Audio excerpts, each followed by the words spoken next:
ধন্যবাদ সবাইকে। আরো ধন্যবাদ জানাই এখানে যারা দর্শক হিসেবে এসেছেন, তাদেরকে অন্তরের অন্তঃস্থল থেকে ধন্যবাদ জানাই। এত সুন্দর একটা আয়োজন, মনোমুগ্ধকর একটা পরিবেশে আমাদের এই জেলা পরিষদ ফুটবল আয়োজন করছে মাননীয় স্যার।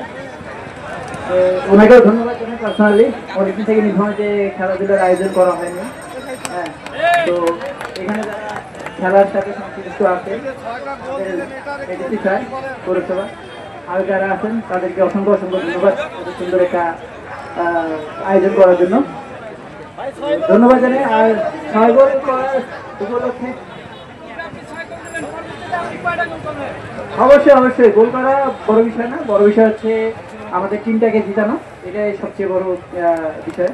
তো আমরা চাবো যে হচ্ছে আমাদের পৌরসভা আমাদের নিজের মাঠ, তো আমরা সর্বোচ্চ চেষ্টাটুকু করব যে আমরা এখানে চ্যাম্পিয়ন হয়ে আমাদের মাঠের দর্শকের করবো আর কি। ধন্যবাদ সকলকে, ধন্যবাদ জানিয়ে